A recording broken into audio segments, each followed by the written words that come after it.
Nagwagi ka na. Wala nang natitira sa kalulatian. Ito ay digmaan. Hindi. Ito ay kasamaan, galit, at paghihigante. Hindi mo ba natatandaan? Dati ka din tagasunod.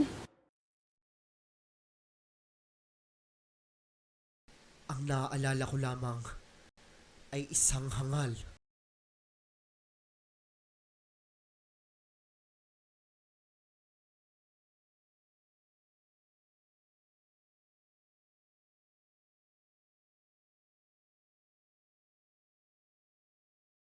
Mahal kong si Tan, may bumabagabag ba sa iyong isipan? Nasa ayos lang ang lahat. Sadyang marami lamang akong iniisip. Kilala kita. Alam ko kapag may bumabagabag sa iyo. Huwag mo akong intindihin. Ikaw ang kamusta? Kamusta ang ating tagapagmana? Hindi si Tan. Alam ko kapag may bumabagabag sa iyo. Iniisip mo na naman ba ang parating na tigmaan? Basta't ano man ang mangyari, gagawin ko ang lahat para sa inyo ng aking anak. Simula nang tanggapin kita, ay siya ring pagtanggap ko sa responsibilidad na nakaatas sa iyo.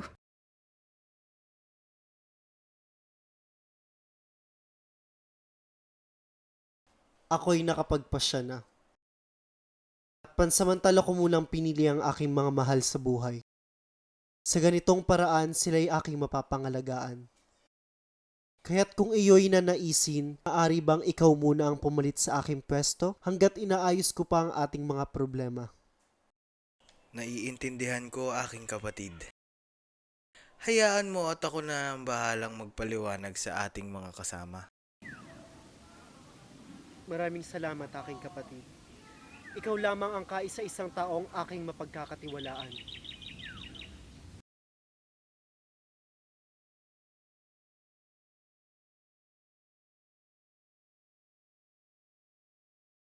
Naririto tayong lahat para sa isang balita. Sa isang nakababahalang balita. Di nyo ba nararamdaman? Papalapit na ang digmaan. Asan ang pinuno nyo? Ikaw! Ikaw! Alam mo ba kung nasan ang iyong mahal na pinuno? Alam mo? Nasan? Pinili niya ang kanyang sarili. Mas pinili niya lamang ang kanyang sariling pangkaligayahan. Kaya ngayon, muli ko kayong tatanungin. Asan? Asan? Asan ang makasarili ninyong pinuno? Hanapin si Sitan! Hanapin si Stan! Bawa! Hanapin si Stan! Bawa! Hanapin si Stan! Bawa! Hanapin si Stan! Bawa! Hanapin si Stan! Bawa! Hanapin si Stan! Stan? Ano to? Bakit tayo nandito? Huwag kang mag-alala, mahal ko. Magiging maayos din ang lahat. At pag dumating na ang pagkakataong tuluyan na akong nanalo, mga taong bayan na ang bahala sa iyong mag-ina.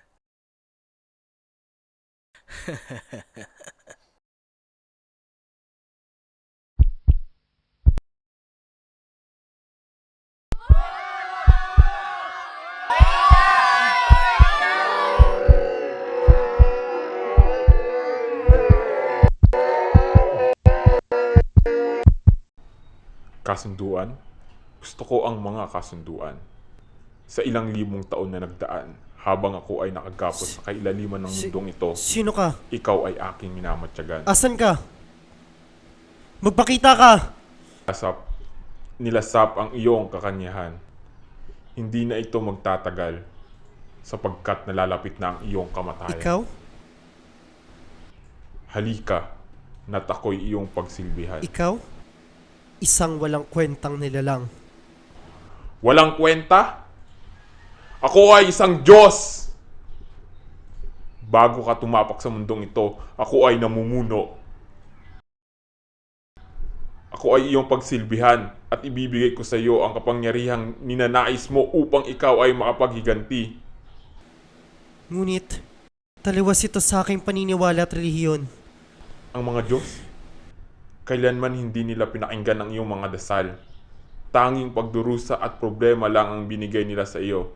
Kaya andito ako, si Ulilang Kaluluwa, upang maging iyong tagapagligtas. Hindi. Hindi! Ako ay iyong sinusubukan. Kaya harapin mo ang iyong katapusan. Isang Diyos, hindi isang alipin. Hindi ba't matagal mo na akong sinusubaybayan? Kaya naman dapat alam mo kung ano ang aking tunay na ninanais. Kaya naman kunin mo ang aking mga nasasakupan at ang kapalit nito, ako ay magtatayo ng isang hukbo na tatalo sa iyong mga kaaway. At kung iyong nanaisin, ako ay magtatayo ng isang imperyo na kung saan ikaw ang maghahari. Mananatili kang isang Diyos na walang pinamumunuan.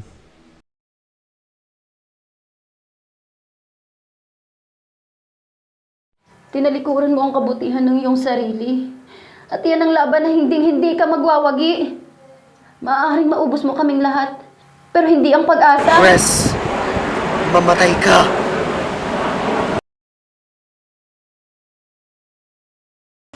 Sunugin niyo! Sus!